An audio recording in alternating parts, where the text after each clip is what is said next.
বাংলাদেশের অরাজক অবস্থা সম্পর্কে নতুন করে বলার কিছু নেই। ক্রমশ রসাতলে যাচ্ছে দেশ। সবচেয়ে বড় কথা, মোহাম্মদ ইউনূসের অন্তর্বর্তী সরকারের আমলে সে দেশে মানবাধিকার দারুণভাবে লঙ্ঘিত হয়েছে এবং হয়ে চলেছে প্রতিনিয়ত। বারে বারেই অভিযোগ উঠেছে, বিশেষত সংখ্যালঘু হিন্দুদের উপরে উঠেছে ভয়াবহ অত্যাচারের অভিযোগ। আর এই মানবাধিকার লঙ্ঘনের বিষয়টি এবার উঠে এলো আন্তর্জাতিক মঞ্চে। জেনেভায় রাষ্ট্রপুঞ্জের মানবাধিকার কমিশনের ৬০তম অধিবেশনের একটি সেমিনারে এই বিষয়ে উদ্বেগ প্রকাশ করা হয়েছে। এমনকি আন্তর্জাতিক মহলকে এগিয়ে আসার আহ্বান জানানো হয়েছে। বাংলাদেশে মৌলিক মানবাধিকার আইনের শাসন ও গণতন্ত্র লঙ্ঘন শীর্ষক সেমিনারটি সম্প্রতি যৌথভাবে আয়োজন করে centre for gender justice and women empowerment, global centre for democratic governance এবং international forum for secular Bangladesh. বিভিন্ন দেশের কমপক্ষে ১০০ জন এই সেমিনারে উপস্থিত ছিলেন। বক্তারা অভিযোগ করেন, বাংলাদেশে নিয়মিতভাবে রাজনৈতিক দমনপীড়ন, নির্বিচারে গ্রেপ্তার, বিচার বহির্ভূতভাবে জানে শেষ এবং মত প্রকাশের স্বাধীনতার উপরে বিধিনিষেধ আরোপের মাধ্যমে মৌলিক মানবাধিকার নিয়মিতভাবে লঙ্ঘিত হচ্ছে। গ্লোবাল সেন্টার ফর ডেমোক্রেটিক গভর্নেন্সের সভাপতি মোহাম্মদ হাবিব মিল্লাত বলেন, গত ৫৪ বছরের মধ্যে বাংলাদেশে মানবাধিকার লঙ্ঘন এখন পর্যন্ত এই মুহূর্তে সর্বোচ্চ পর্যায়ে রয়েছে। হিন্দু, মুসলমান, খ্রিস্টান কেউ ছাড় পায়নি শেষ ১৪ মাসে।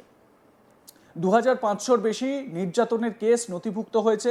কমপক্ষে ৬৩৭ জন গণপ্রহারে জানে শেষ হয়ে গিয়েছেন। বাংলাদেশে গণতন্ত্র ফিরে আসা দরকার। এ বিষয়ে কি বলেছেন তিনি, মোহাম্মদ হাবিবে মিল্লাত, শোনাবো তার বক্তব্য। Human rights violation in Bangladesh at its highest level in last 54 years.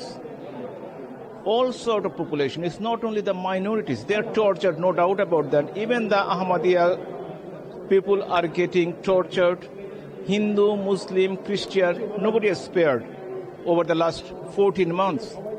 As you know that more than 2,500 cases has been documented of torture. About more than 30 people has been killed, minorities. And as one of the report from Global Center for Democratic Governance, they said that at least 637 people were killed by mob lynching. So this is the scenario. Hundreds and thousands of houses has been set, burned, looted, vandalized. At the moment, they are trying to do a fraud election comprises of few parties and banning other popular parties. So Bangladesh needs to get back democracy, rule of law and justice. That's what we are fighting for. South Asia Democratic forum বেলজিয়ামের executive director Paulo কাসাকা বলেন, আমার মনে হয় দুর্ভাগ্যবশত বিষয়টি সহজে বোঝা যাচ্ছে না এবং পার্থক্যটা কি তা বুঝতে হলে নেপালের দিকে তাকাতে হবে।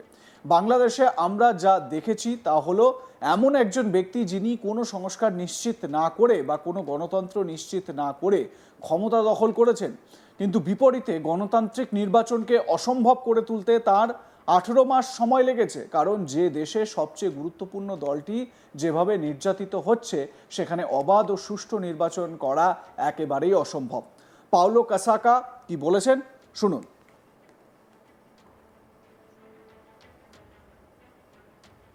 I think that the issue, unfortunately, is not conveniently understood.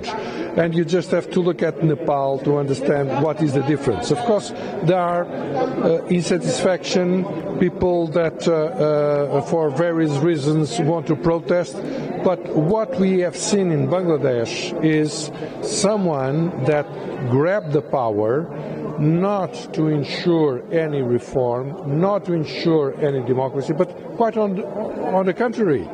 He needed 18 months to turn democratic elections impossible, because it is absolutely impossible to hold free and fair elections in a country where the most important party is persecuted the way it is. ইংল্যান্ডের রাজনৈতিক বিশ্লেষক Christopher J Blackburn বলেন, আমার মনে হয় বাংলাদেশের অনেক মানুষ বেশ ভীত এবং আমার মনে হয় মোহাম্মদ ইউনূস যদি কিছু ছোটোখাটো সংস্কার আনতেন ও তারপর নির্বাচনের দিকে অগ্রসর হতেন, তাহলে মানুষ অনেক বেশি সন্তুষ্ট থাকত। ক্রিস্টোফার জে ব্ল্যাকবার্ন কি বলেছেন শুনুন। Yeah, well, I think a lot of people in Bangladesh are quite fearful. I think if Mohammed Yunus had came in, made some small reforms, but then moved towards the election, I think people would have been a lot more content.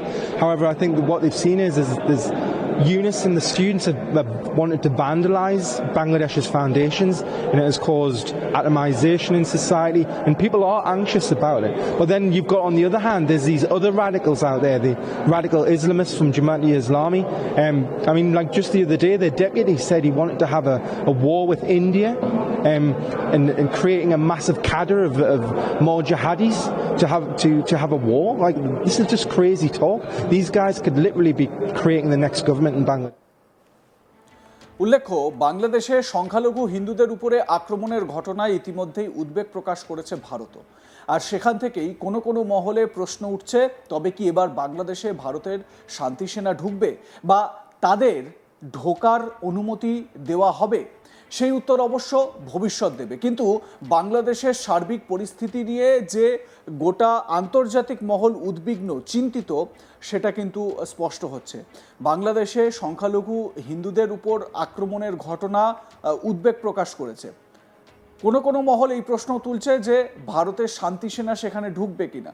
যাই হোক, সেটা তো সময়ই বলবে, কিন্তু ভারত নিজেদের সার্বভৌমত্ব রক্ষার জন্য, নিজেদের ভৌগোলিক অবস্থানের মধ্যে যাতে বাংলাদেশের এই অশান্তির আঁচ এসে না পড়ে, তার জন্য কিন্তু ভীষণ রকমভাবে সচেষ্ট। আপনারা জানেন যে ভারত এবং বাংলাদেশ যে সীমান্ত রয়েছে, সেই সীমান্তবর্তী এলাকায় প্রত্যেক দিনই কিছু না কিছুভাবে অনুপ্রবেশের ঘটনা ঘটছে। পশ্চিমবঙ্গ সহ ভারতের বিভিন্ন জায়গায় যেভাবে অনুপ্রবেশ ঘটছে, যেভাবে বাংলাদেশ থেকে এসে তারপরে পশ্চিমবঙ্গ সীমান্ত পেরিয়ে দেশের বিভিন্ন প্রান্তে ছড়িয়ে ছিটিয়ে পড়ছে বাংলাদেশি জনতা, সেটা নিয়ে উদ্বেগ রয়েছে ভারতের। যদিও ভারতের বিরুদ্ধে আমরা জানি, বাংলাদেশের স্বরাষ্ট্র সচিব, স্বরাষ্ট্র উপদেষ্টা, তিনি কয়েকদিন আগেই একটা অভিযোগ তুলেছিলেন যে এই যে খাগড়াগাছিতে যে অশান্তি বাংলাদেশে সাম্প্রতিক সময়ে, সেই অশান্তির নেপথ্যে নাকি ভারত রয়েছে। ভারত এবং তারপর তিনি খুব সুকৌশলে বলেন যে ফ্যাসিবাদী শক্তি রয়েছে এর নেপথ্যে।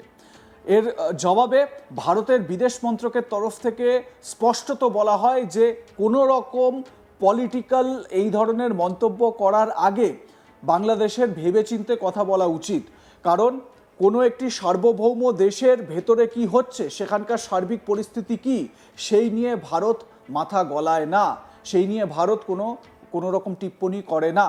উল্লেখ্য, ভারতের বিদেশ মন্ত্রকের তরফ থেকে কিন্তু এর আগেও বলা হয়েছে বাংলাদেশের সঙ্গে ভারতের দ্বিপাক্ষিক সম্পর্ক কোন দিকে যাবে সেটা নির্ভর করছে বাংলাদেশে সুষ্ঠু গণতান্ত্রিক উপায়ে নির্বাচন এবং সেই নির্বাচনের দ্বারা সরকার গঠন হওয়ার পর ঠিক হতে পারে। আপনাদের মতামত কি এ বিষয়ে জানাতে ভুলবেন না। দেখতে থাকুন আজ তাক বাংলা, সাবস্ক্রাইব করুন আমাদের ইউটিউব চ্যানেলটি, বেল আইকন প্রেস করুন নোটিফিকেশন পেতে।